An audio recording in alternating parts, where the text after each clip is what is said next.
Hi, boys and girls. This is Grandma Sheilla, and tonight, excuse me, our story is called Facing the Fangs. Do you know what a fang is? A fang is the teeth in animals' mouths.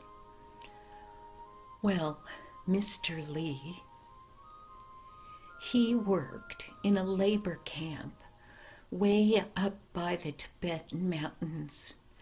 It was very, very cold there.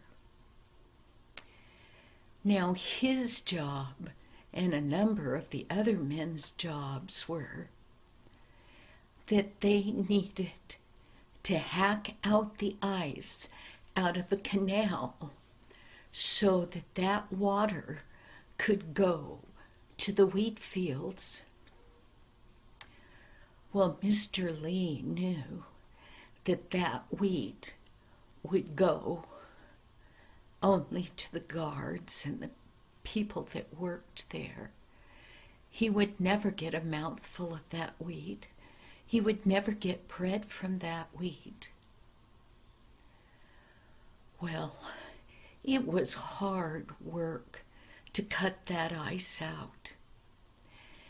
And they had to cut it in blocks, not just chip it out. They had to cut it in blocks because they needed to take those blocks of ice to the cooks.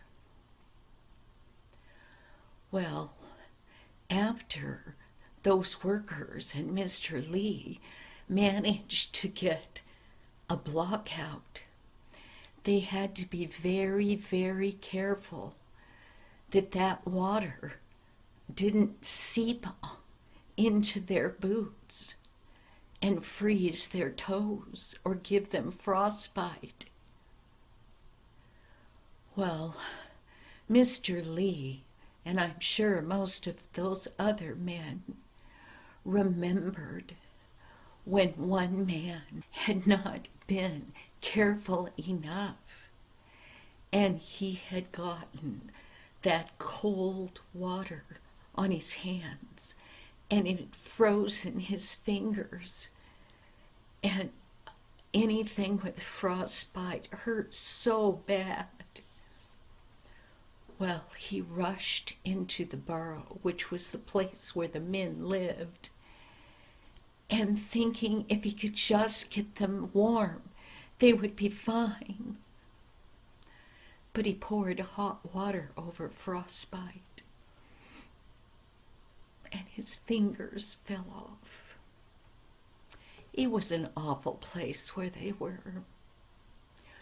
Well, when the men loaded those blocks of ice onto a big cart, they put them on very carefully, and they scooted them as far as they could to the front of the cart, because they had to sit on the back of the cart to ride back. All the prisoners did. And their main job right then was to sit on the edge of that cart without getting their back against those blocks of ice. They were wet and cold. Well, this evening, the men had been out there working all day. And as I said, it was very cold. It was only spring there, and the warm weather hadn't come yet. Well, that evening, Mr. Lee and the other men were very tired, and they waited for the call from the driver of the cart, and he yelled, "Load up!" And the men rushed then to get those blocks of ice on the cart and to climb on the back. Nobody dared not be on when the cart driver was ready to go. Well, Mr. Lee was one of those people on the back of the cart. And Mr. Lee wasn't tall like a lot of those other men. And riding on the back of the cart, it bumped and it jostled and it was rough. And Mr. Lee, he called out to the driver, "Way! Way!" Well, the driver turned around and looked at Mr. Lee, and he said, "What is it, Mr. Lee?" And Mr. Lee said, "The cart is rough and the road is bumpy, and my legs hurt. They need to stretch. Can you give me permission to walk?" Well, in most cases, the driver would have never allowed that. But the driver and all the other guards knew Mr. Lee well. And they knew that he always talked about his friend Jesus. Now, the driver, he respected Mr. Lee. He was a hard worker. But he didn't love Mr. Lee's friend Jesus. But because he respected Mr. Lee and he knew that he wouldn't run off, he said, "Permission granted." So Mr. Lee jumped off the cart. Oh, it felt so good to stretch his legs. And he started to walk. And the driver turned around and he said, "You're going to have to hurry right back to the barracks. You know that if you get lost out here, it's way too cold and you would freeze to death in the night. Plus, these hills up here, they're full of wild dogs and tigers. You would not survive the night. Better walk fast, Mr. Lee." Well, Mr. Lee nodded that he would walk fast. Well, the cart driver took his whip and he cracked it over the back of the horses, and they took off down that bumpy road, bumping.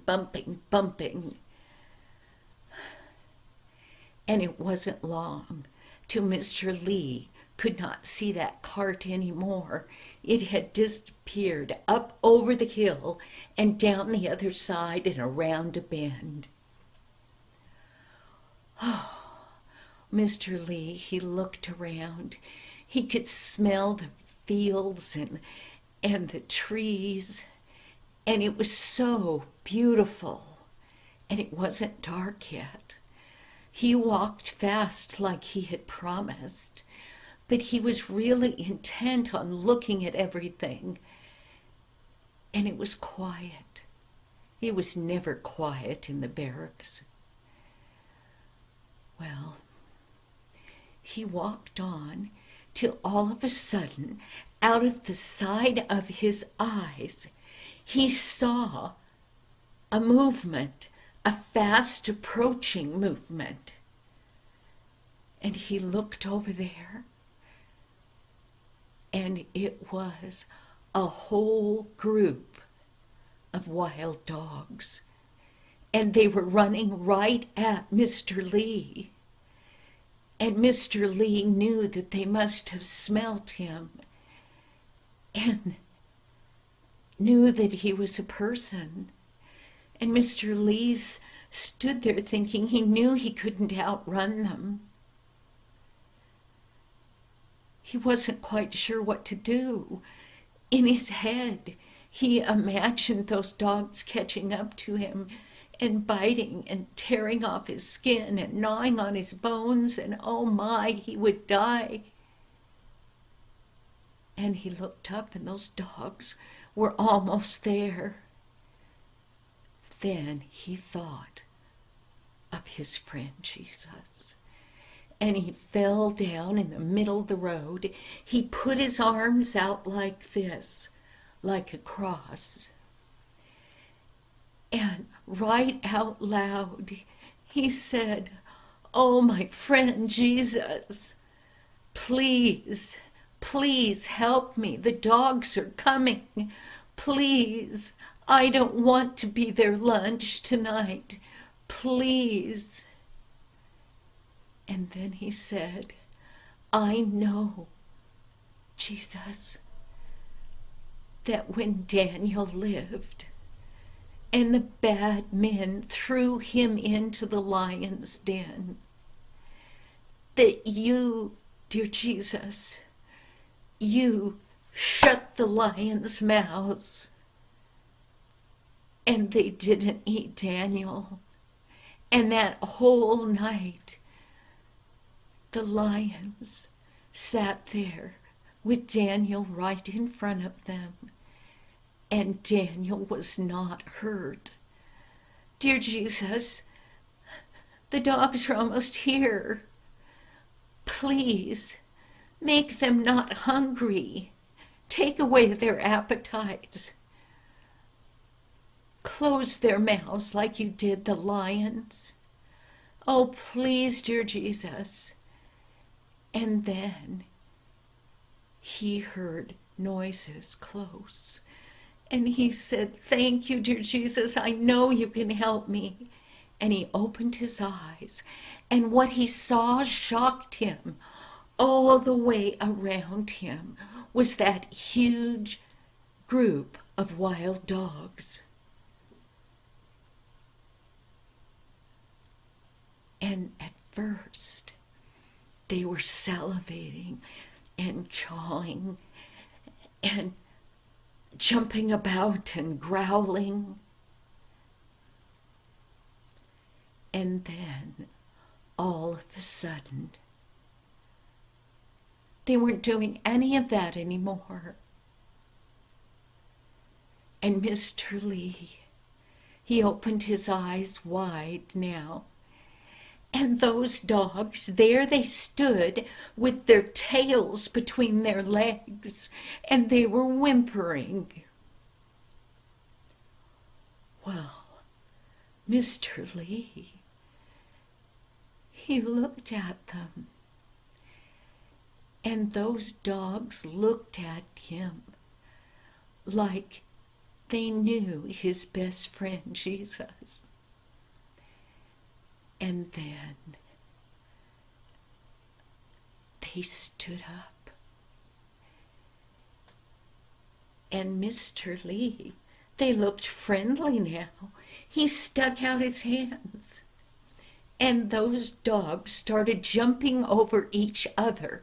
You know how dogs can be when they get excited. And each one of them came up and they licked the palm of his hand. Every last one of them. And nobody bit him. Nobody sent out his fangs to get him.